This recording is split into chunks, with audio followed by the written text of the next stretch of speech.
Good evening, everyone. Welcome back to Newcastle Fans TV. Premier League football is back. England have qualified for the World Cup. Holland have qualified for the World Cup. I don't know who else Brandon supports country-wise, so I'm not going to go any further. But yes, Newcastle are back in action on Saturday lunchtime, I was going to say. Saturday 3 o'clock kickoff, good old-fashioned 3 o'clock kickoff against Brentford. Thomas Frank's side travel up to the northeast, where they haven't won in a very, very long time. I'm here with Matt and Brandon to talk all things Newcastle versus Brentford. Get your comments in. How do you think Eddie Howe will get on in his first game in charge for Newcastle United? And can Newcastle get their first win of the season? Good evening to you both, Matt and Brandon. Matt, first things first. Glad that Premier League football's back and the international break's over. Oh yes, I mean I've loved watching England turn over these second-rate teams. I'll put it nicely, but I'm very glad it's back, and it's going to be an intense fixture this weekend for us at the start of what could be a very tough run of fixtures for us as well. 100%, Brandon. It's a big game for Eddie Howe. Just very briefly, is this the most important game of the season so far? I guess so, yeah, because this is gonna probably decide Eddie Howe's future. This is a all or nothing game, in my opinion, for at least for Eddie Howe and for the players as well. You want to start off with a good start. Because 100%. Let's be honest. Let's be honest. The fans are not going to like it if you're going to lose or draw again. I mean, with all the build-up towards this match, it has to be a win. Yeah, it has to be a win. Get your comments in, and Matt will get them out as soon as he can. Matt, first question is, though, it is Eddie Howe's first game, and he's been doing a lot of training sessions, a lot of work on the training pitch, 12-hour days he's been at Newcastle, and, you know, his work rate's incredible, it really is. He'll be looking at this game thinking, right, let's just get the win on the board. Let's just get the win on the board. And if we do that, it galvanises the fans, it galvanises the team, and the whole city could just do with this little win. This little win could give the city a whole big, massive boost. Can Eddie Howe and the players deliver it?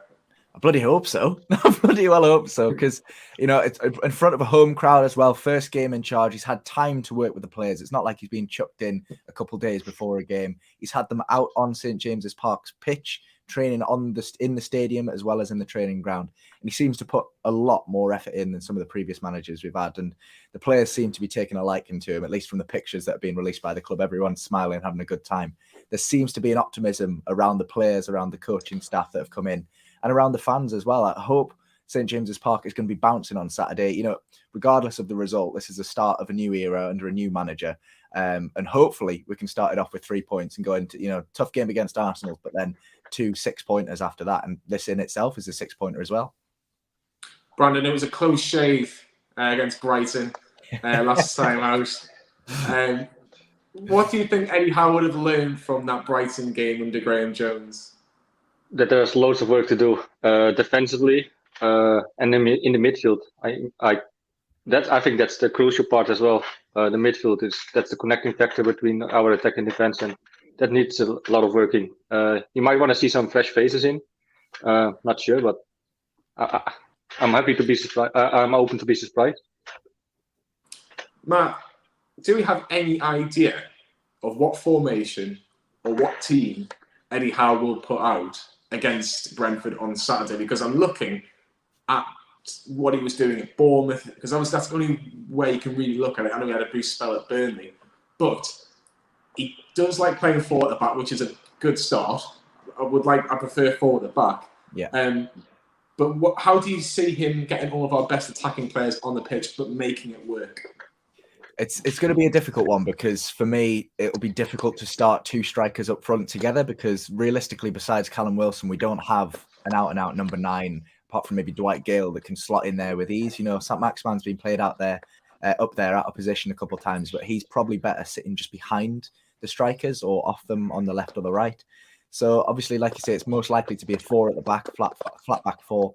It'd be interesting to see which 2 centre-backs make the cut, because obviously Jamal Lascelles, club captain, and then Kieran Clark's been playing a lot, but not in his best vein of form. Whereas you've got Fabian Schär, who's playing for his country, qualifying for the World Cup in some good form himself.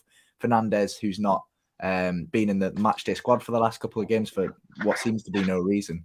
But yeah, going forwards, you've got to weigh up the options. You've got Callum Wilson. Does Joe Linton get a start? Has Almiron trained well enough? Does Joe Willock try and break that streak of bad form that he's been on? What formation is going to be best to include all of these players? I don't know. I guess we'll come find out on Saturday. I think it would be really funny if it just sticks to the same team that we've been using in the past, but the same formation, same players, because then we've got no one to blame. But yeah, I think Callum Wilson's obviously going to be leading the line. He always will be if he's fit. But I'd like to see Almiron, Saint-Maximin, and maybe Willock behind him. So Willock is out in a more attacking role. And then the pace of the two, Saint-Maximin and Almiron on either side of him. I'd like to see that because we know Eddie Howe's team in the past with Bournemouth, they attack a lot, they score a lot of goals. So we'd like to see those three players, in my opinion, behind Callum Wilson anyway. So hopefully it's some kind of 4-2-3-1. But wait and see, we'll find out on Saturday. I think that's the most exciting thing as well. That's the most exciting thing about Saturday's game, like the unexpected. So I'm really looking forward.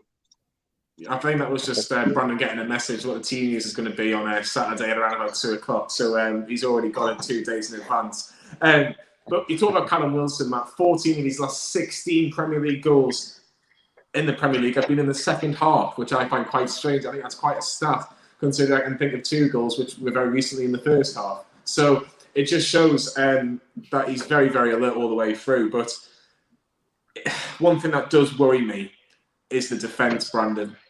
And Matt talks about who are the two going to be, the two centre-halves going to be. Newcastle haven't kept a clean sheet in the Premier League this season. Who do you think the two centre-halves will be if Eddie Howe goes 4 at the back, Brandon? I don't think he will drop Lascelles, though, although I think he should maybe at least consider it. But I think he will stick with Lascelles, and he probably go with Fernandes, I guess. I like to see Fernandes there. Preferably, I would have even go Clark and Fernandes, but I don't know. Probably Lascelles will play. What do you think, Matt? If I'm picking the team, Lascelles doesn't get a start for me. Unfortunately, I don't think he's quite cut out. I think Fernandes and Shearer are probably our best defenders. But realistically, I think it's probably going to be Lascelles and either Clark or Fernandes, because defensively, Fernandes is probably our best player as a centre-back. Better at bringing the ball out and distributing play than he is an actual out-and-out defender. But yeah, I mean, it would be an ideal situation for Florian Lejeune to come back and slot into that defence. But no, he's long gone. But no, realistically, it's going to be Lascelles and Fernandes. I think it's pretty sure to say Eddie Howe wouldn't start play as a centre-back Isaac Hayden or Emil Kraft. Do we agree? Yeah. If he does, I think Newcastle fans I eat my head. I eat my head if he does.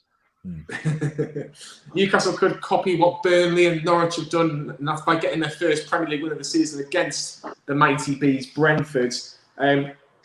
Brandon, did Brentford scare you at all? They don't for me, but they have got 1 or 2 players that we need to keep an eye on. And I think the most important player is the former Newcastle striker, Ivan Toney. He's so important for Brentford, isn't he? That's probably the only player you have to watch out for. They had a really good start, though, but they picked up loads of injuries as well. So I think it's a really fair game on paper. And I hope Eddie Howe just brings that extra little thing that we need to climb up the table. But let's start first at Saturday's game. Would you man mark him, Brandon? Yeah, why not? That's probably their only threat, so yeah, why not?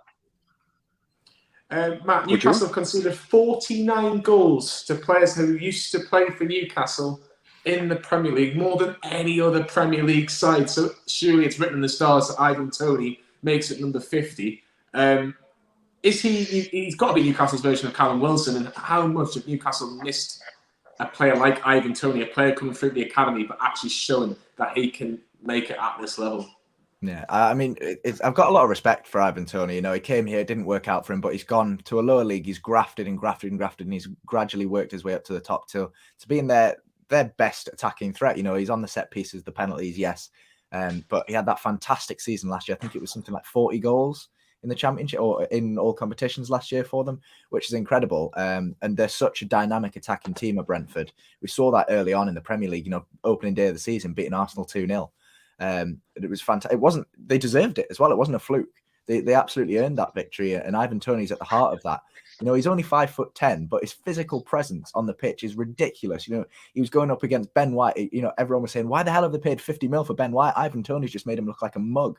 He's fast, he's physical, and he's lethal inside the box. So we need those experienced defenders, preferably Fernandes and Cher, to make sure he doesn't get an inch of room inside the box, because I could see him getting a hatful on Saturday. It would just be typical Newcastle United to concede another goal to a former player. Yeah, he's going to be a definite threat, but he's not the only one in that team. Mbeumo's been playing up top. Jan Elt's chipped in with a couple of goals this season, and even the left back or left wing back, Rico Henry, bagged last weekend. So threats all over the pitch, realistically, and the team's got to be switched on if we want to keep a clean sheet on Saturday. 100%. Well, Matt, if you can we get Brentford's last few games so far this season? They actually have lost their last 4 Premier League games, including against the likes of Burnley and Norwich City. And as you can see on screen, it started extremely well against Arsenal, a 2-0 win at the Brentford Community Stadium.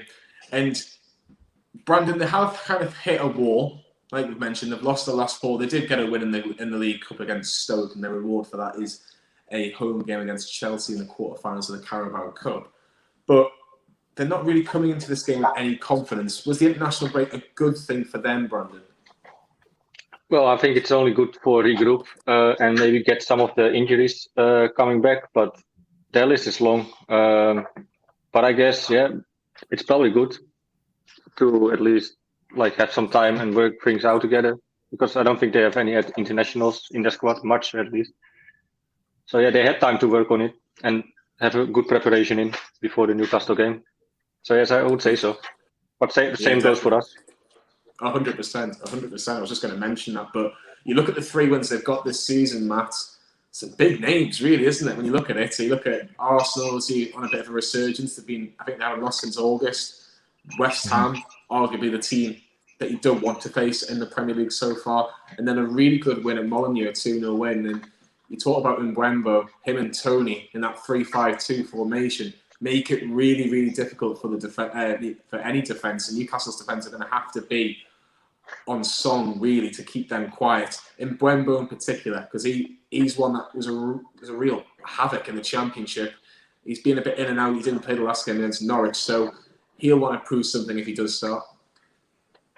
Yeah, absolutely. I mean, if you look at those results, yes, there's been 5 losses, but they've only failed to score in just 3 of those games. One of them's against the league leaders, Chelsea. One of them against Brighton, who we know are a good team, and the other against Crystal Palace, which maybe was a bit of a fluke. But they've gone toe-to-toe with Liverpool, 3-3, 3 against what's one of the best teams in the world, only losing 1-0 to Chelsea, pulling off those results. Like you say, Mbeumo's a big, big threat, and they've got threats all over the pitch, and they can score. Even the games they've lost, they've lost against Norwich and Burnley in the last 2 games, but they still scored in those games. So if we go behind on Saturday first and our heads drop, that could be really, really dangerous, because we know how quickly an atmosphere can turn when there's negativity. We could end up after Saturday bottom of the league if results don't go our way. If we don't get at least a point on the board against Brentford, we are in big, big trouble now. So I think there'll be a lot of pressure on the players, and the fans will know that as well. So it's going to be a nervy atmosphere inside St. James's, I think. I will make a bold statement though about Mbeumo. I think he's a sort of same-like player as Dwight Gill. Good in the Championship, but can't score in the Premier League. You just put that. That's going to completely bite us on the arse. Well, maybe I jinxed it, but. But do you not think, Brandon, it's a good time to play them? They haven't got the number 1 goalkeeper, Raya. He's going to be out for a few weeks. No Christopher Ayer, who paid big money from Celtic, heavily linked with Newcastle in the summer. And no Da Silva, who was absolutely sensational against Newcastle last year. Scored the winner in that quarter-final of the League Cup, which was probably one of the worst performances I think a lot of Newcastle fans have seen in recent years. Surely it's the perfect time to play these lot, Brandon.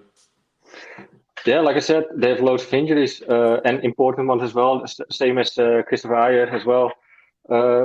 It's the best time to play them probably. Although I wouldn't fear Brentford too much, though. Even though if they wouldn't have the injuries.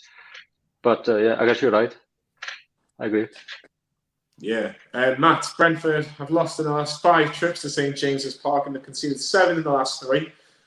But in the first 8 games of the new Premier League season, they've only conceded 7. So they do ship goals in recent times as it is anyway. Is 3 in the back a bit of a danger for them? Because we've got Saint-Maximin, Wilson, Almiron, Willock. They can get goals. Even though we haven't been playing brilliant this season and still without a win, we have been getting goals this season.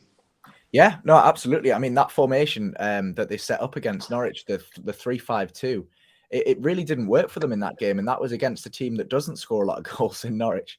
If you just look at that formation there, Rico Henry and Sergi Canos, they are very, very attacking wing backs there. So they're going to want to get forward and press constantly. And that'll leave them vulnerable to the counter-attack. And I imagine under Eddie Howe will play with a bit of a high press. We'll try and dispossess those players in vulnerable positions. And when you've got players like saint-maximin, like Callum Wilson, who are constantly on the shoulder of the defender, it's going to be a real concern for Brentford. You got Janssen as the central midfielder the central defender in there, the kind of anchor in that whole defense. He's not the quickest lad around, Pontus Janssen.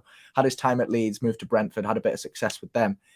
He's going to be really troubled by the pace of our team. So if Eddie Howe plays his cards right, we could really benefit from the formation that Brentford set up with, because they do love this 3-5-2.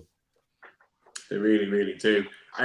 Brandon, Boyle Sports, proud sponsor of Newcastle Fans TV. I've got us the slight favourites in this game, 6-4 on Brentford, 17-10 against.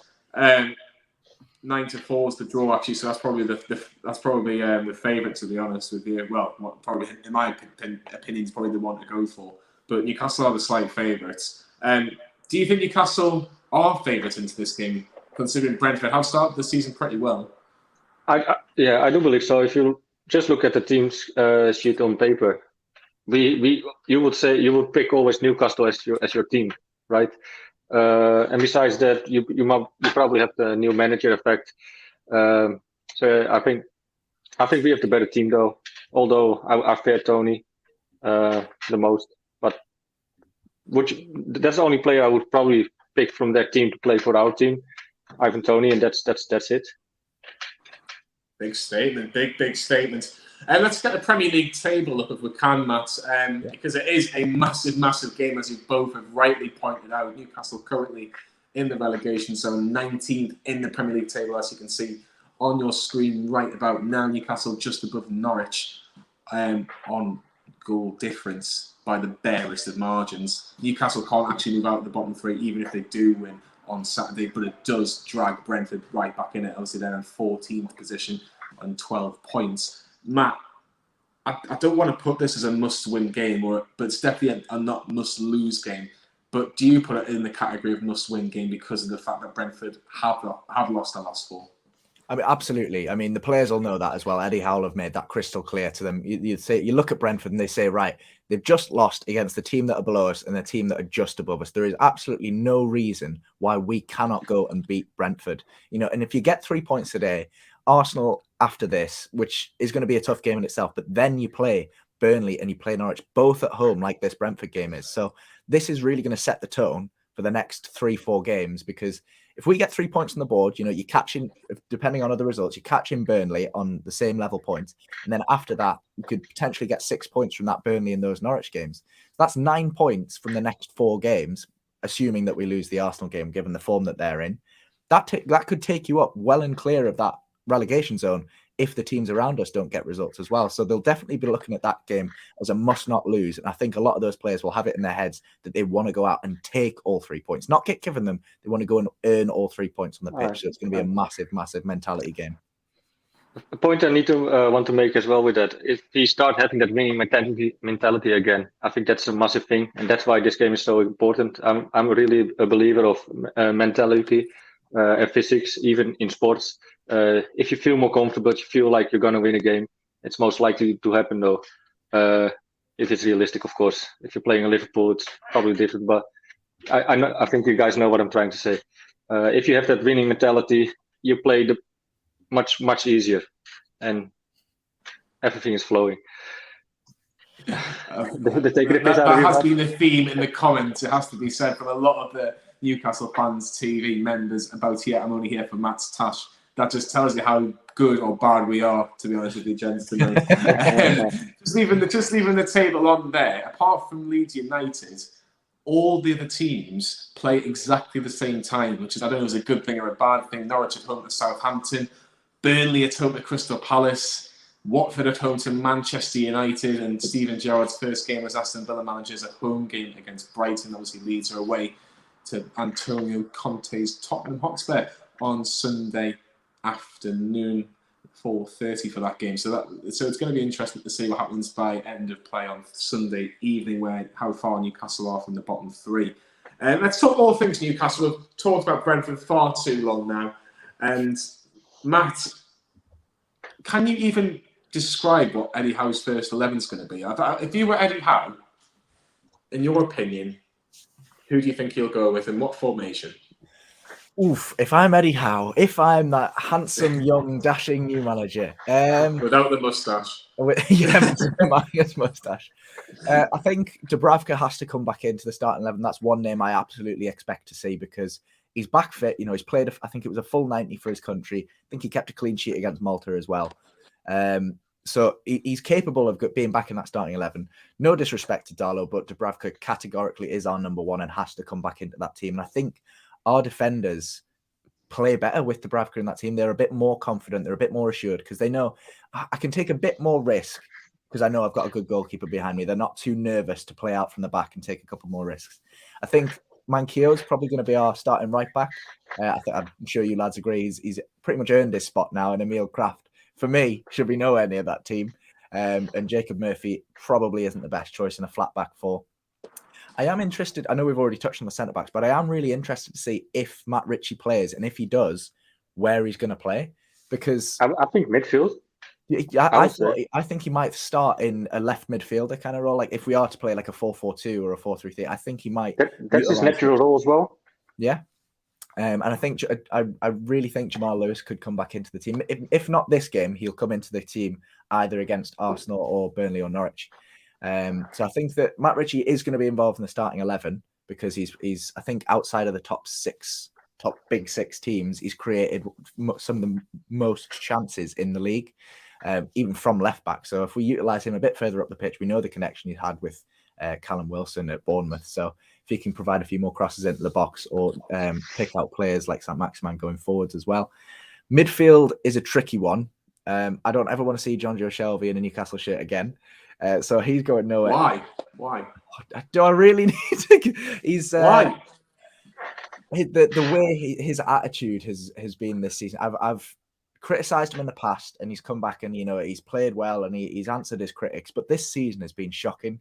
He's just capitulated. That game when he came on and got sent off was just the last straw for me because he just didn't look like he cared, and it was so selfish. And I don't think that Eddie Howe is going to stand for selfish players in this team. He's the kind of manager that strikes me that if you're not going to play for the team, you're out the door. It's the same with Antonio Conte. I think I saw an interview with Conte, and he said, if a player's not going to play for the team, I'd rather see him die than play for my team.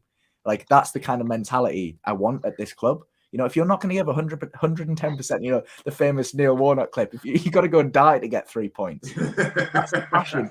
It's the passion we need because at the end of the day, we're in a relegation battle already. We need to get out of it as fast as possible. So I want players like Isaac Hayden in there. I want Miguel Almiron there. I want Matt Ritchie in there. Even Joe Linton has played well over the past few games. At least he's tried to drag us out of the mud. Midfield, I know I got a little bit distracted there, but midfield, if we are running a 4-2-3-1, which I would like, I'd like to see Isaac Hayden in the central midfield spot with either Sean Longstaff or Joe Willock alongside him, depending on where Joe Willock's going to be. Joe Willock is going to be in that starting 11 for me. It's whether he's used behind the striker or a bit deeper. But then front three, like I said earlier, Saint-Maximin, Almiron, Willock behind Callum Wilson. I nearly said Saint-Maximin twice there. But yeah, Matt, just to come back though on the John Joe Shelby thing, the behavior we're talking about, that when he played against Tottenham, he got a substitution, picked up 2 yellow cards, dumb yellow cards, and that's John Joe Shelby's season in like one game. Like that's not the attitude we want. So I totally agree what you're saying. Like, it'd be interesting because I think he's guaranteed to start, and I'll tell you for why. Really? He started against Brighton. I don't think he was that bad against Brighton. I have to be honest, and I just think with all the clips that you've seen, all the pictures you've seen, he seems to be. I think it would not surprise me if he starts, and he will be the main man in the midfield for Newcastle until at least January. I think this is what I think. This is what I think the team would be. And I know you probably disagree, Matt. I think Graham Jones liked him, Steve Bruce liked him, and yes, I know Rafa Benitez didn't have the best relationship with Jonjo Shelvey, in particular last season. I just think he'll look at that and go, have I got someone like Jonjo Shelvey in my team?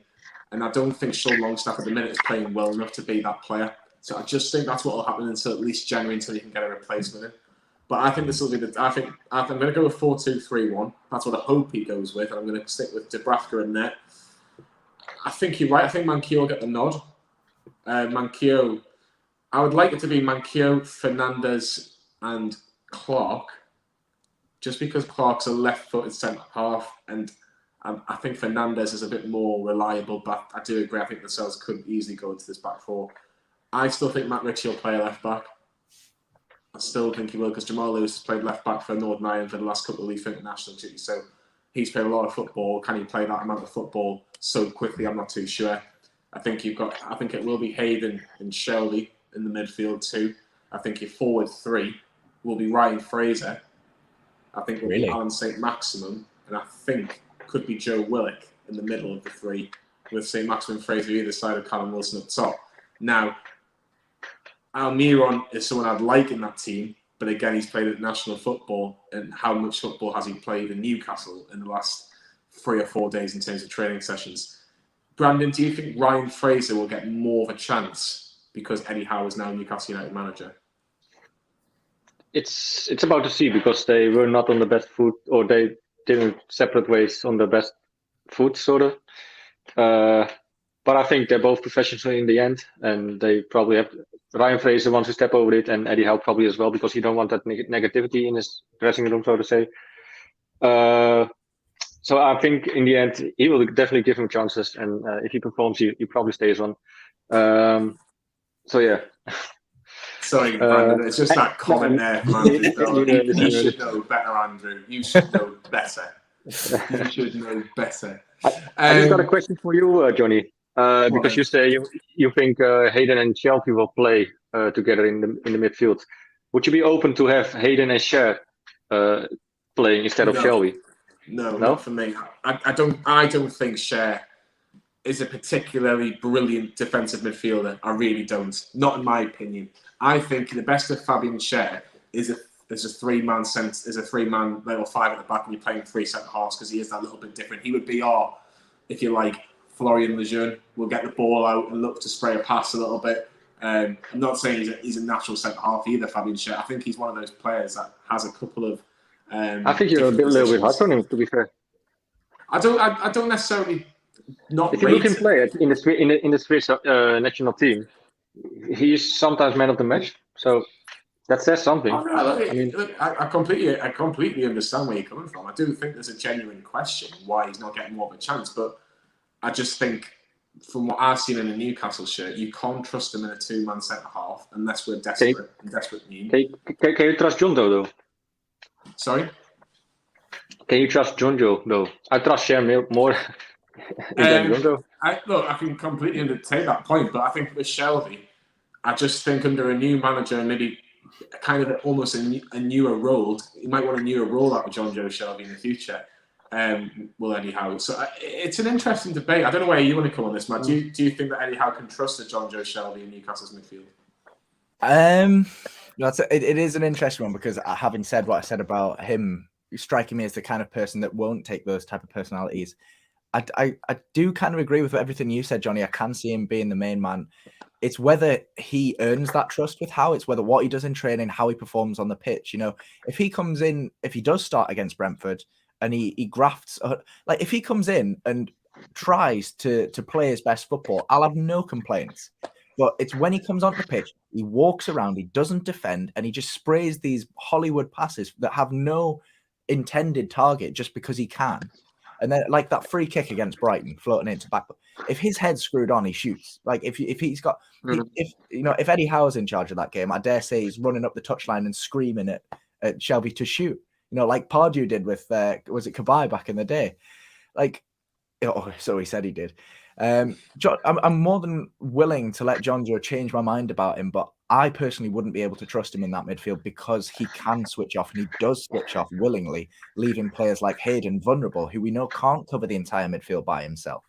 And the same goes for Fabian Schär. Like he does put in these good performances at defensive midfield for his country, but he's surrounded by other good players for his country. Like the Swiss national team is a great side. If you look at the team they've got, Newcastle United don't have that caliber kind of players.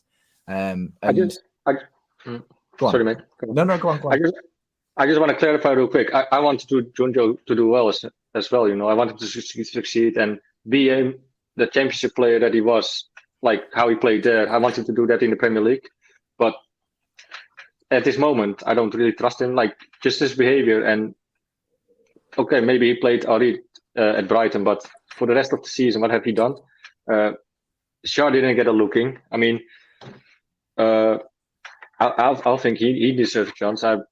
But that's just my opinion. It'd be interesting because he's only got I would say 10 weeks or 8 weeks until that transfer window opens, and it has been a position that Newcastle have looked at in the past, and maybe Eddie Howe will go, yeah, I kind of agree where you're going with this. We probably need 2 new centre midfielders, and where does that leave a Jonjo Shelby, for example? And let's move on a little bit, and let's talk about. That's who we're going to talk about. We're going to talk about Miguel Almiron because Miguel Almiron, I think, is a player that can flourish under Eddie Howe, Matt. I really, really do. I think that this is almost the perfect coach for Almiron to kind of get the best out of him. Do you think that Almiron will get played as a number 10 off, let's just say, a Callum Wilson, for example, to start off with? Because I do think he can really coach Almiron into a much better player. I think Eddie Howe will do a fantastic job of getting Almiron, Joelinton and Saint-Maximin trained as a versatile forward player, because we know Joelinton isn't an out-and-out striker. We know Saint-Maximin isn't an out-and-out striker. And I think he's going to work with those 3 individuals to a point where they can come on either off the bench or start a game at either the left forward off the striker, the right forward off the striker, or just behind in that number 10 spot. I'd love to see any variation of those 3, because Saint-Maximin through the middle, he's got a lot of freedom. He can drop deep, get the ball, carry it up the pitch. If he's on the wing, he can beat a man one-on-one. I'd like to see the same from Miguel Almiron. We know he's got the pace to beat a man. He just hasn't got the skill or the confidence right now. But if a good manager can put his arm around him, train him up and say, right, when you've got the ball, don't panic. When you watch Miguel Almiron, he's like a rabbit in the headlights when he gets the ball. He's like constantly juttering, thinking where he's going to play the next pass. If he just gets on the ball, takes a second, assesses the situation, he'll play so many good balls into... Like Callum Wilson's constantly making those runs. We just need someone to pick him out. So if Eddie Howe can go to Almiron, right, you've made that fantastic run. Isaac Hayden or whoever's found you in that pocket of space. Take a beat, pick your head up, see where your teammates are, and work around it. Almiron at the moment doesn't have the right head on him to work with the team that we've got. We saw flashes of it with the three amigos with Perez and Rondon, where he had a good connection with those players. I think Howe is the right man to get the best out of Almiron. We saw him do it with Fraser, Ritchie and Wilson when he was at Bournemouth. Why can't he do it with the players we've got here? I think the thing is with Almiron as well. The thing with Almiron as well, I think, is he's in his head. He's already 2-3 steps ahead instead of like what he's actually doing, and that's why he is so rushed, so to say, or reckless. I'm trying to look for the right word, but. Yeah, you did well, don't worry. I've seen worse. You make something of yourself. So big thanks to Boyle Sports, big sponsor of Newcastle Fans TV. We might have some news in the next few weeks about potential new sponsors along with Boyle Sports, which would be fantastic. I'm sure Lee will do a video in due course as well. Also, please give a like on this video, and if you can subscribe, it's over 200 if you're watching, and we need about 50, 60 to get to 30,000 subscribers. So if you can give us that little extra push before the Brentford game, that would be greatly appreciated. It's going to be interesting. I think Eddie Howe has obviously been talking about his coaching staff, hasn't he, Matt? And how important they are. If you remember rightly, Jason Tyndall, who was like his right-hand man, wasn't he, at Bournemouth?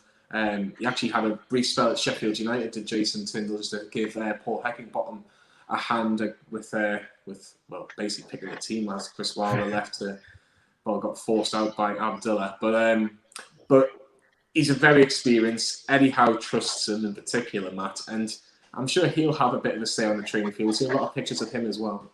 Yeah, every fantastic coach has a great coaching staff behind him. We saw it with Rafa, bringing those lads that came with him and left when he left, taking them to Everton as well. Every manager has the people around him that he trusts and that have brought them success. A manager at the end of the day can only do so much. He's only one man. He has to have a good coaching staff around him. And Jason Tindall clearly is Eddie Howe's right-hand man.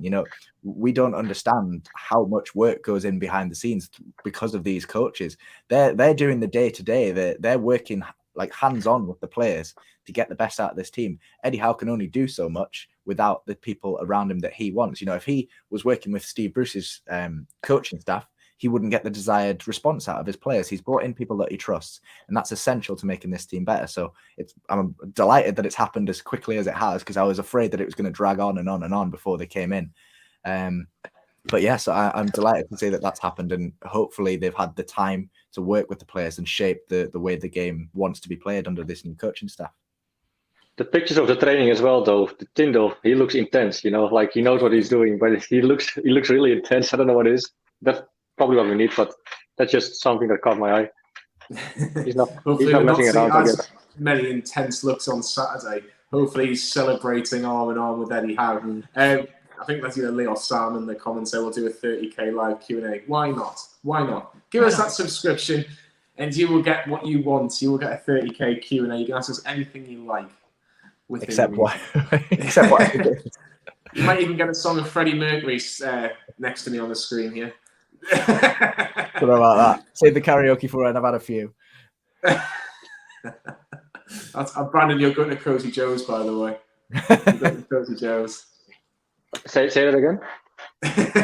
Just remember. So, just for everybody that's watching us, Brandon's coming up into the UK. He's going to come back into the UK, but he's going to come to the northeast. He's coming to Newcastle to watch Newcastle take on Norwich, and he's going to come a couple of days beforehand, and we're going to take him.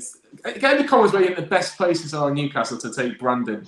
You've seen what he's like in Holland. You've seen what he's like in Brighton. Where would you like to see Brandon in Newcastle? I'm going to take a Cozy Joe's and get him to sing a song in Cozy Joe's. That'll be an experience. I got anyway. Moving on. Just the last couple of questions before we end things. What song would he sing? Oh, I can sing Fog on the Sign. There you go. I would walk 500 miles. That's my favorite. 500 miles. Oh, we'll have a bit of that. Yeah, we'll do that. Just last couple of questions before we wrap things up. Brandon, what do you think the atmosphere is going to be like on Saturday? Because, first game with Eddie Howe in charge, fans look like they're going to be really up for it. Hopefully there's going to be attacking football. Wallflowers are going to be doing a demonstration as well. So it does look like it's going to be one hell of a game on Saturday. I totally agree, mate. I think it will be close, or maybe even the same as the Tottenham game. Why are you laughing? What's Sorry, it's just a comment that's just come up and I can't tell you why. Don't put it on screen, Matt, please. No. Sorry, Brandon, go on. Okay. I think it's close to the Tottenham game. Probably the same sort of atmosphere, maybe even better. But I hope it's gonna top on the Tottenham performance. Like the crowd, at least, though, not the performance of the team, but you know what I mean. Yeah. It was absolutely incredible, that atmosphere against Tottenham, and even against Chelsea, it was a really good atmosphere before the game. Obviously, the performance didn't really match it. How important do you think, Matt, is the fact that everybody's now on the same hymn sheet? New owner, new manager, almost a new support to an extent, because again, 10,000 people didn't want to come back at some point a couple of years ago before COVID, and the atmosphere wasn't brilliant towards like Steve Bruce, Mike Ashley. We know where that's going, but how important is it now that we can almost start afresh as of this Saturday, going into the rest of the season? It's massive. It is huge because it can afford us that little bit of patience that we need to actually grow as a club, because we've got these new owners in, like you say, the new board and the new manager and eventually a new squad, and the fan base is just finally been able to unite as one, under the same cause. There's been a lot of infighting in fan bases saying that, arguing with each other. But now we can really get behind this team, behind these owners, and say, right, we're going to support you through thick and thin. We've been here through thick and thin. Now you've given us something to cheer, so we're going to give back to you. Like you say, the crowd on Saturday is going to be mental. I expect singing, nobody to sit down in that stadium for 90 minutes. I know it's a big ask, but everyone on their feet supporting the team for the full 90 minutes, regardless of the result, because we say this is a must-win game.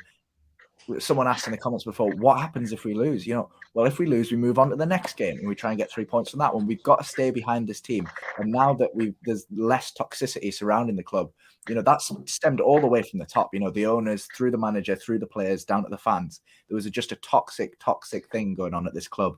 And now that's being cleared out. We can really get behind the team and hopefully move on to bigger and better things come Saturday. 100%. Brandon, what's your prediction for the weekend? 4-0 Newcastle. 4-0. I love it. I love the optimism. 5-0 says Bobby. You're pessimistic compared to him, Brandon. Matt, what do you think the score's going to be? Conservative 3-1. I think we're going to bag a few.